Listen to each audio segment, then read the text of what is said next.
Hello everybody, welcome back to Shadowrun Hong Kong. I tried recording this before, and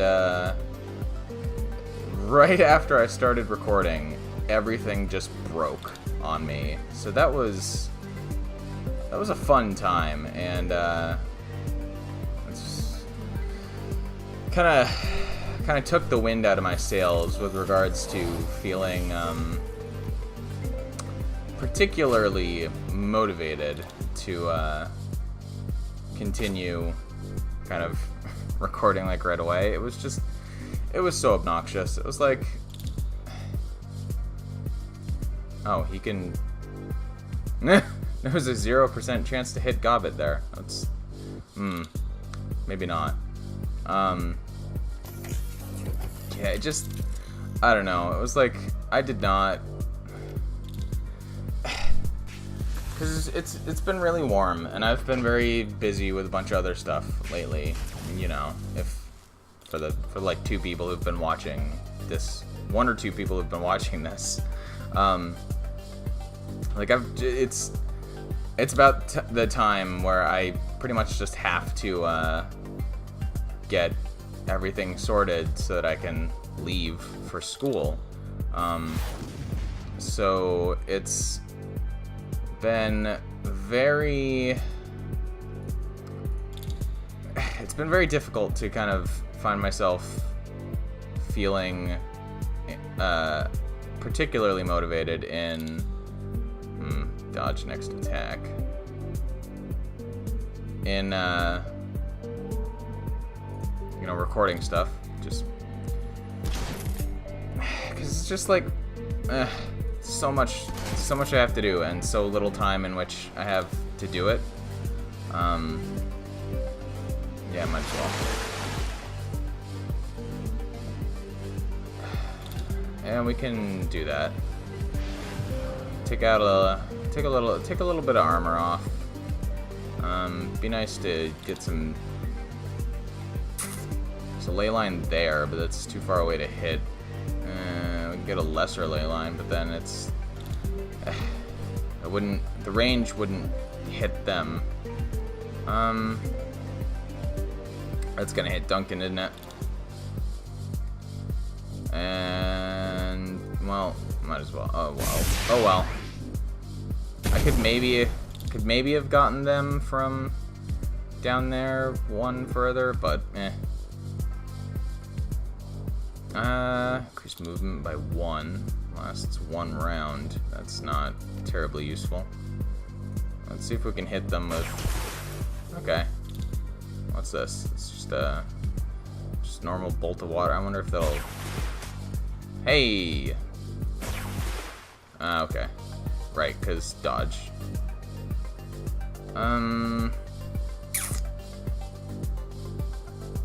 Smack this guy with the. Yeah, smack. Bam. There you go. And then how about a little bit of damage dealing on this guy. Might actually be able to straight up kill him. Bam. Stabam. There you go. Ow. That was quite the hard punch. Let's get you healed a little bit. There. And how about stabam? Just shot. Take another one. Alright. Well, we got this guy anyway. Just smack him a couple times. Bam. Oh yeah, there's still one more. Oops. Ugh. That's what I get for not paying attention. Bam. And bam. And then you just take shots and finish you off. And there you go. There we go. You turn to see Dr. Tang watching the scene from the telecom. Her face visibly pales as the final test subject falls to the floor. She splutters, barely able to form a coherent sentence. I can't get all of them! She stares bug-eyed into the camera, her pupils flitting back and forth as she takes in the carnage on her screen. But they were supposed to be killing machines. The cyberware was top of the line. Did I break your toys? They weren't toys, damn it. They were invaluable research subjects and end results of years of research. I know that doesn't mean anything to you.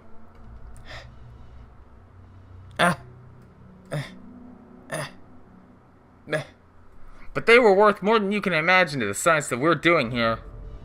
For science?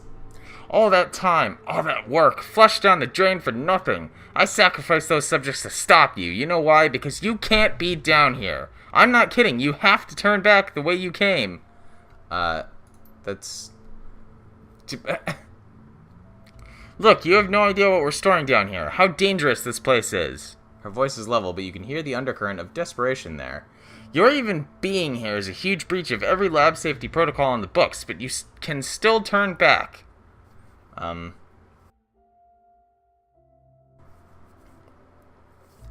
Definitely not now that I've seen what you're doing down here.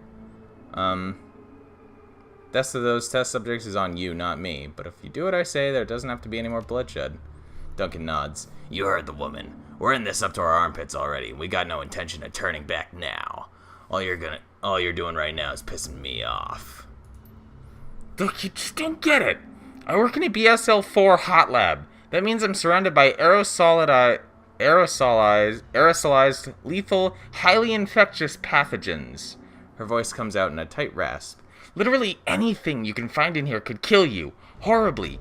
Hell, half the stuff in here could cause a global pandemic if it were to escape quarantine. This is more important than your damn job. Duncan's also still asleep over there. Look, I don't expect you to listen to me, but I'm going to say it one last time. It would be in everyone's best interest for you to turn back, especially yours. I don't think we can do that. Like, we're sort of on a job. Like, we can't just abandon the job halfway through.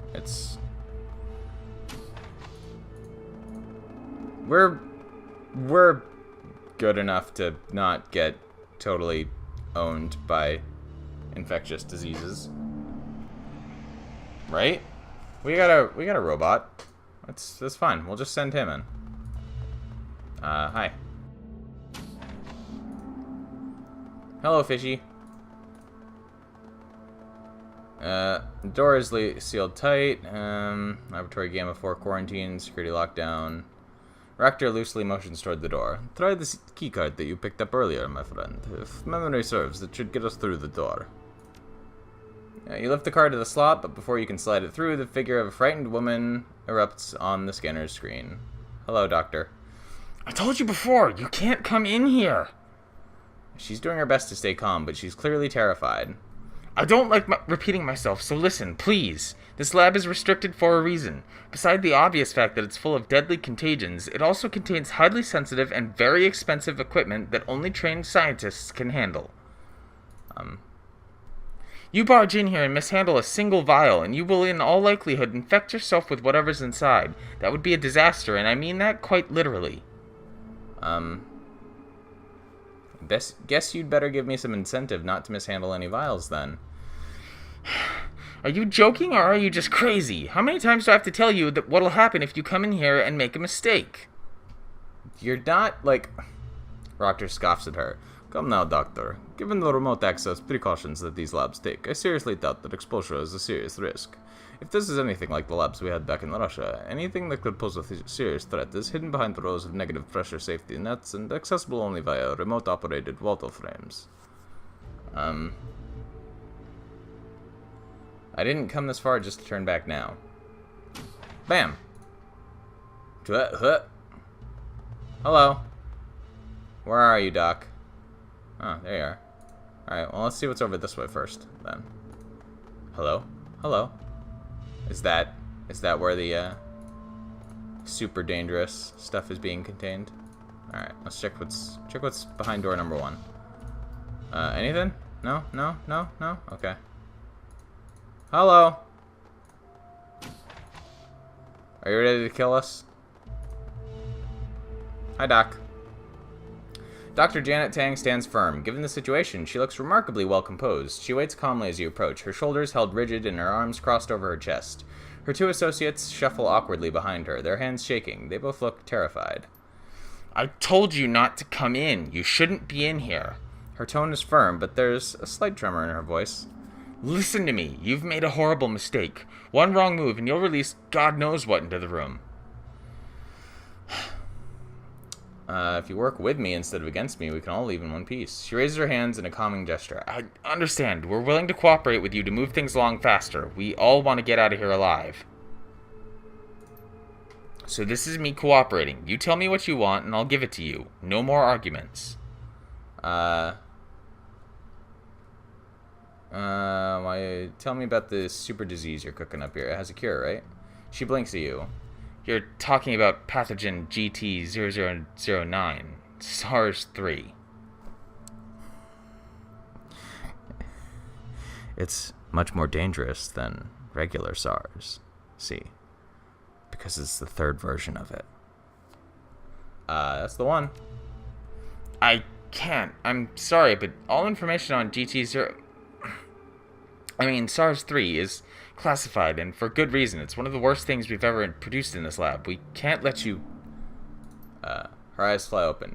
You're not here to take GT0009, are you? Please tell me that isn't what you're here to do. Are you gonna do it? Or do I force you to? She glances at her associates, both cowering behind her and shaking violently. You can hear one of them murmuring something in a language unknown to you. From the cadence of the words, you'd guess it's a prayer. Alright, I'll tell you everything I know.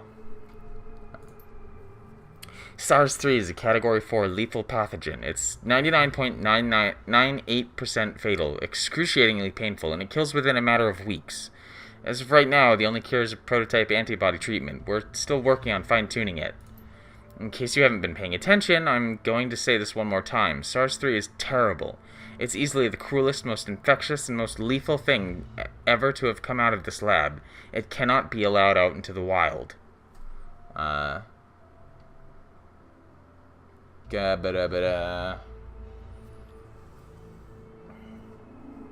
about those test subjects? Her eyes scan the ground at her feet. I suppose there's no withholding information at this point, is there? No. You see the doctor's cheeks pull downward as she frowns beneath their mask. She nods her head somberly. The two researchers behind the doctor mimic her gesture, their heads bobbing up and down like a couple of pigeons. They're part of a study called Project Silver Dream. Each subject has been implanted with the prototype BTL chip. The goal of the project is to create a perfect switch for sleeper agents and spies, one that can remain undetected by current scanning and identification technology. As of right now, the project is still in early testing. Our subjects are more often used as testbeds for new cyberware, while the Silver Dream BTL chip is being refined. A necessary adaptation, considering that our field experiments have only achieved partial successes thus far.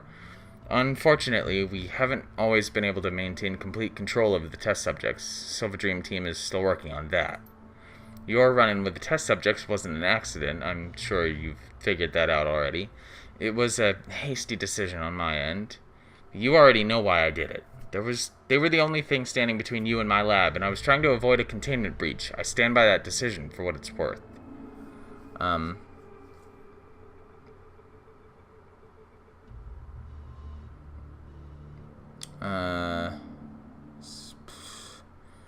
about the system they're hooked into? The program runs on a delicate framework. Casual tinkering with the system could be dangerous, not just for our machines, but for the subjects as well. If you really want to disconnect the test subjects, there's a particular order you need to do it in. First, you'll need to disconnect the matrix interlocks. Then you'll need to initiate a supervised override of the SimSense feeds. Trying to do anything with the subjects without observing proper procedures would be disastrous. If I were to try it myself without help and the proper permissions, I'd probably flub it. That would in turn trigger the station's matrix defenses, which would only make a bad situation worse. If you want to do anything with those test subjects, knock yourself out, but don't expect me to help. I know when I'm in over my head. What about SARS-3? What a special name. The disease works by replicating the identifying features of white blood cells. It tricks the immune system into ignoring it, and then it self-replicates at an exponential rate. During the early phase, while it's colonizing the body, a patient doesn't experience any overt symptoms, just a mild temperature and an elevated white cell count. That's it. Are you sure you want me to go on? It's pretty gruesome. Go. Once the virus has thoroughly colonized the host, it begins a devastating attack on the body. It rapidly infects epithelial cells, inserting its own RNA at such a tremendous rate that the cell membranes rupture, spewing cytoplasm and virions into surrounding cells. By the time the attack has begun, the damage dealt is almost immediately irreversible.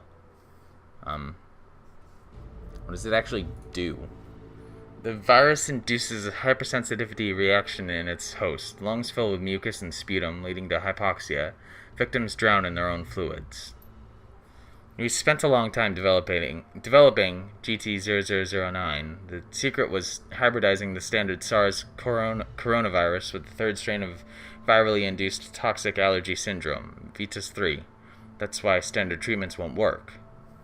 That's pretty horrible. Well, we don't want to be an I told you so, but it's a bioweapon. They don't have much deterrent value if they aren't horrible. Anyway, there you have it, SARS-3, my baby. I'm not exactly proud of having made it. Sounds like my client's gonna die then. She stares at you for a long moment, processing what you said, then, not necessarily. We developed a strain of monoclonal antibodies in tandem with the disease. It isn't perfect, but it works. It's the only cure. What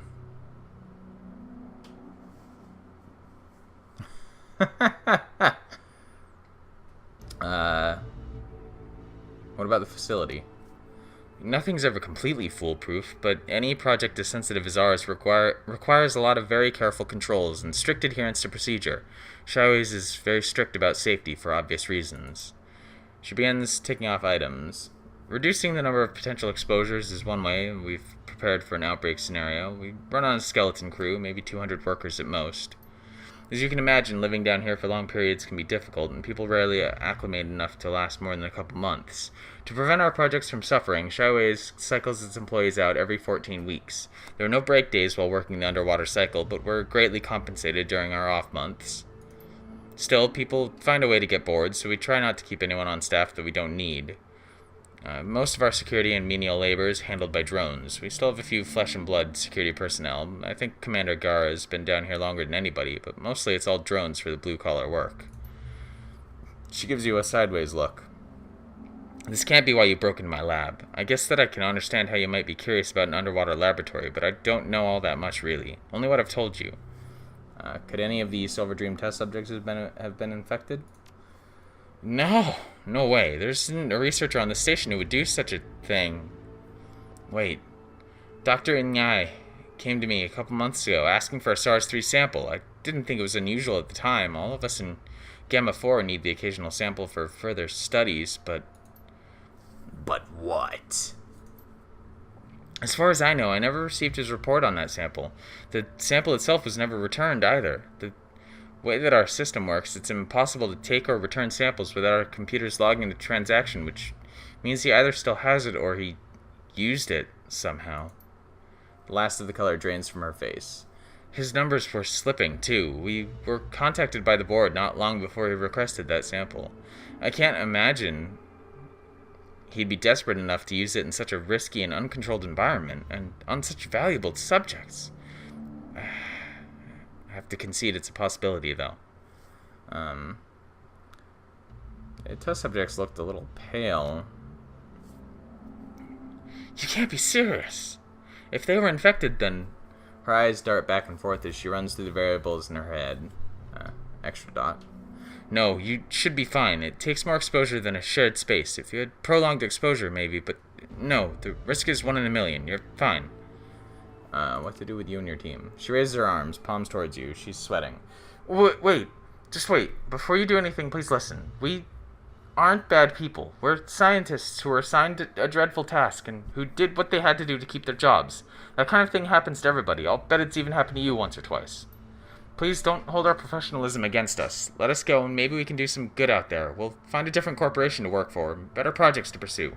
Please don't kill us.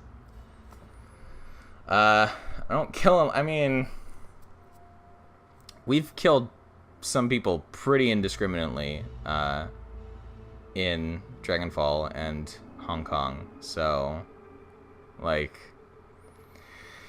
yeah. Eh.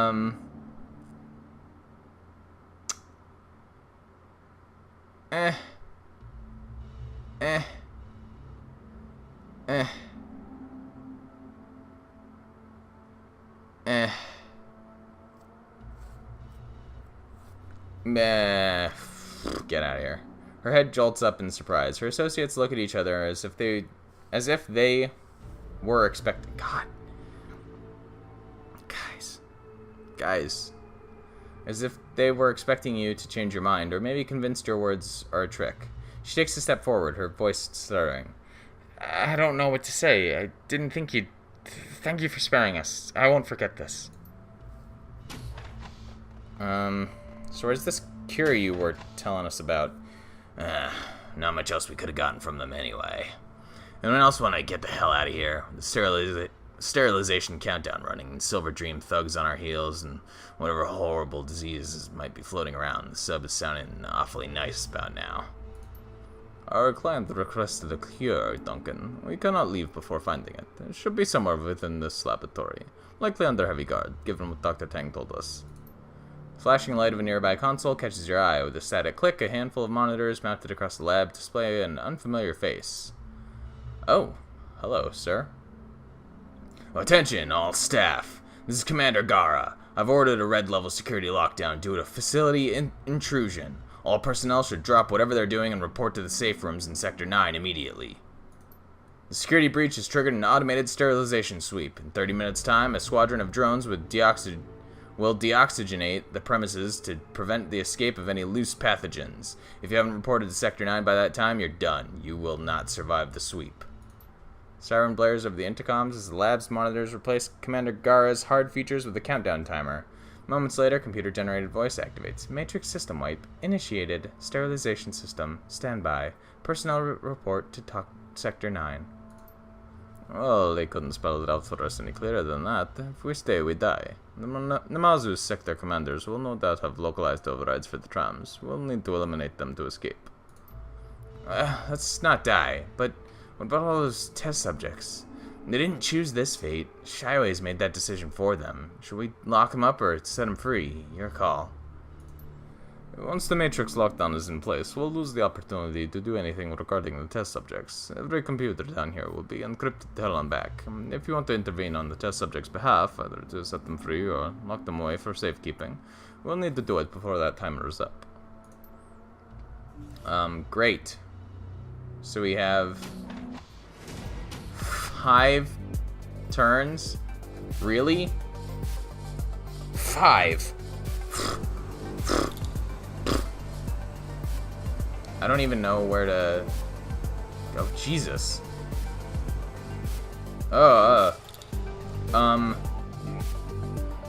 We are severely outnumbered right now. Like, hilariously outnumbered. Wow.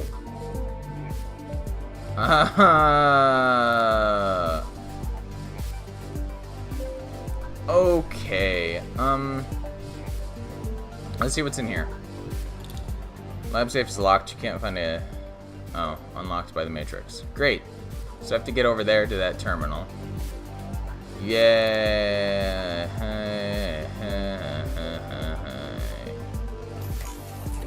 So we are gonna be really out of our element here because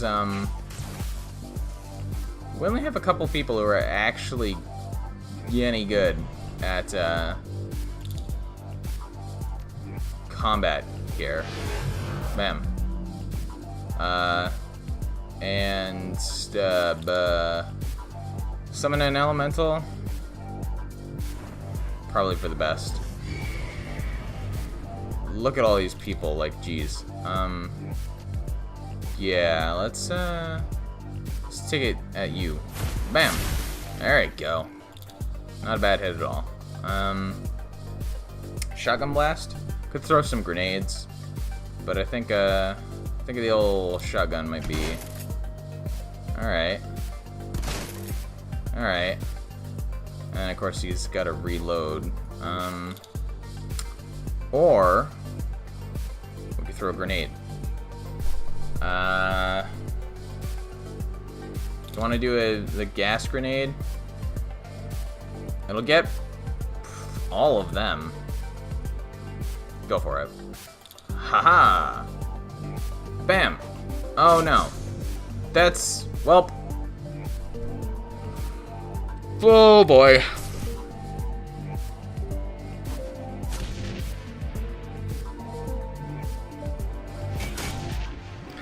Well, we just lost.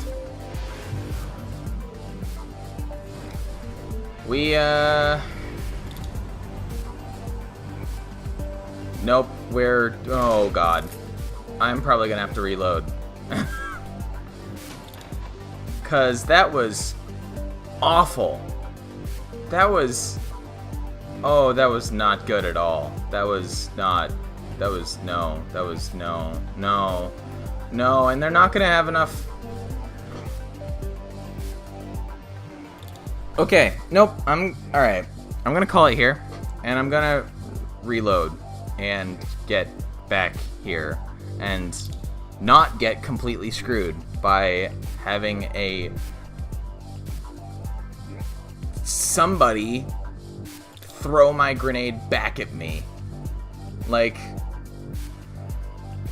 okay. Well, anyway. So that'll be fun, and when we come back, we won't be in this horrible, awful state. So, thank you all for watching, and I will see you next time. Bye!